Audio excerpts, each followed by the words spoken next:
Yum, yum. It's time for a tasty and refreshing snack. David Crane's Amazing Movie Time. All right, welcome everyone to the newest installment of David Crane's Amazing Movie Time. The movie up for discussion this week is Hot Fuzz, released in 2007. So the description on this movie is a former London constable, Nicholas Angel, played by Simon Pegg, finds it difficult to adapt to his new assignment in the sleepy British village of Sandford. Not only does he miss the excitement of the big city, but he also has a well-meaning oaf for a partner. However, when the series of grisly accidents rocks Sandford, Nick smells rotten in the idyllic village.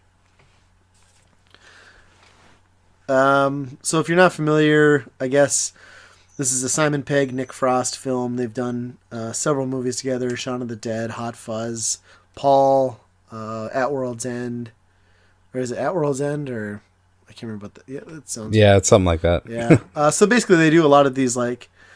They're kind of a comedy duo almost. And this is the follow-up. This is the second film they did after Shaun of the Dead, I believe.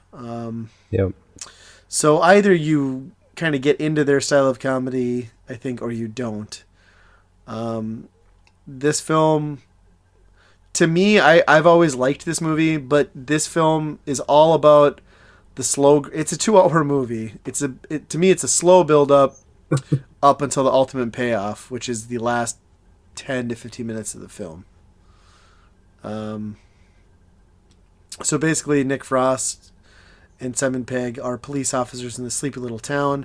You know, as the description says, Simon Pegg's character is a hotshot, like London police officer. Basically, he does so well that his team and his supervisor ship him off to the small village, so he stops making the rest of them look bad. And what seems like a sleepy small village is really just a town full of like murderous, horrible people that, as he's there longer, he starts to like piece the clues together. So it's kind of like this fish out of water sort of angle, I guess.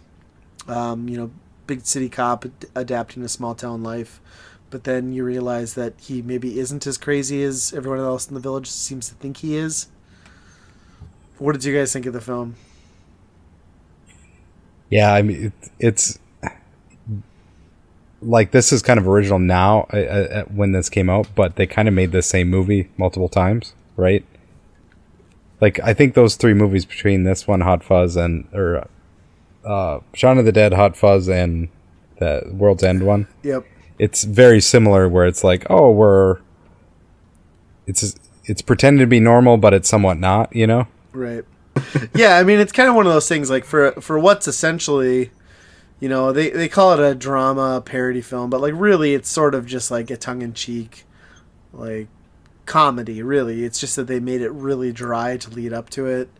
There are, like, the occasional laughs here or there, and, like, oddball sort of British humor, but really they sort of, I think more so than any of the other films, they went in this with, we want to make like a die-hard sort of like, you know, big blockbuster action sequence, but we want to make it ridiculously funny and just stupid. And I feel like 80% of the film just leads up to like what they thought like their ultimate payoff would be.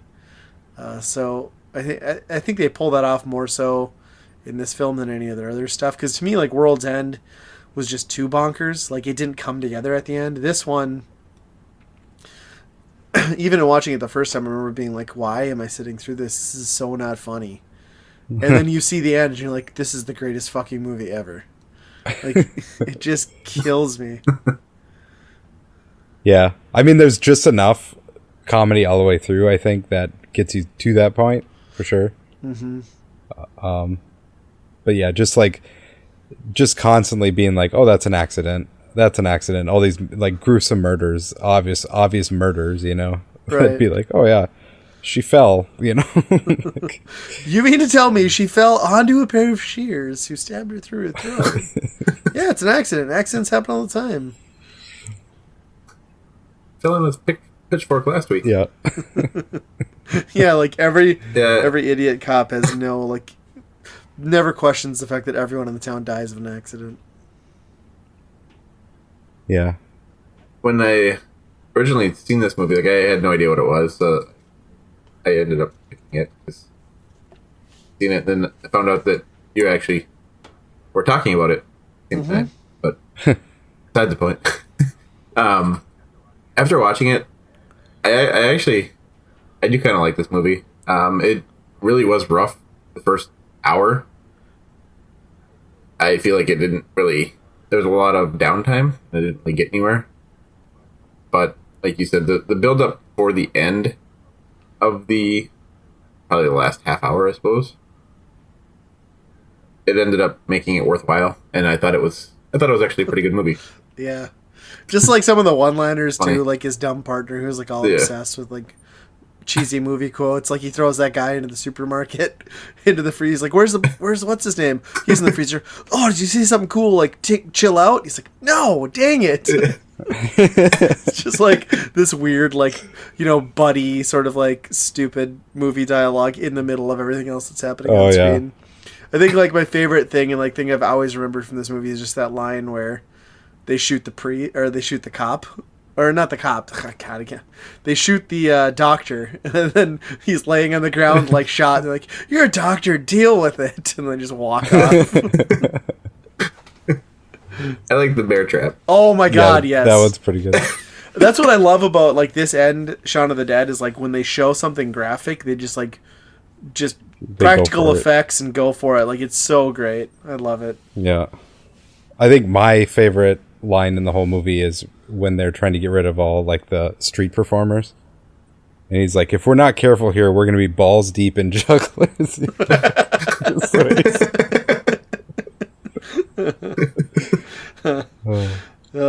It was a little distracting for me though that I don't know if either of you are Harry Potter fans too, but his partner Nick Frost's character in this movie, his dad is like he also played a professor in one of the Harry Potter movies, or a couple of them. Oh, so sure, I couldn't break that connection. Like it's weird for me now. He's just so iconic with that series.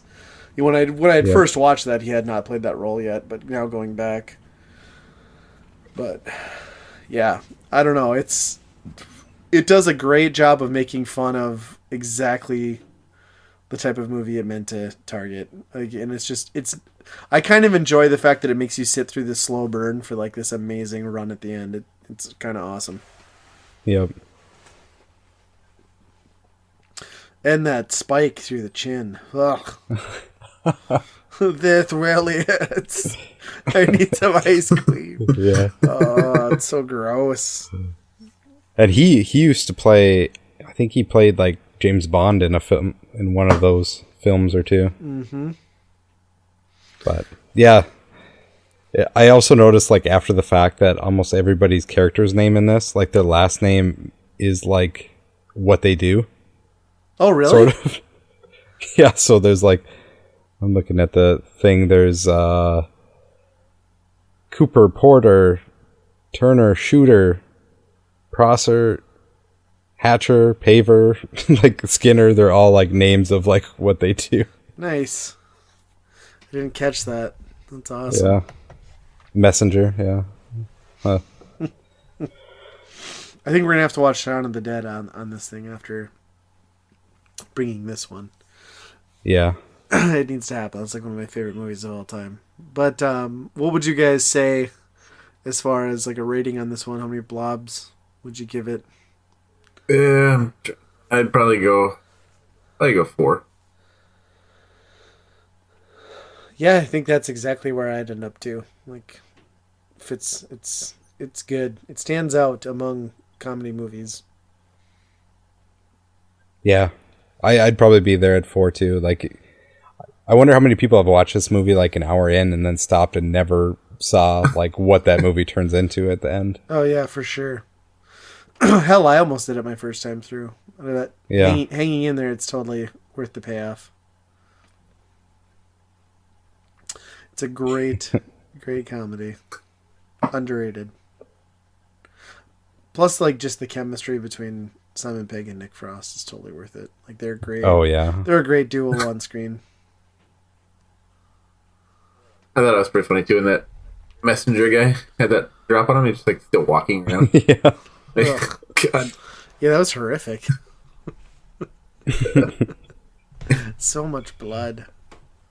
I love like the thick English accents too, where like they need like 3 translators to figure out.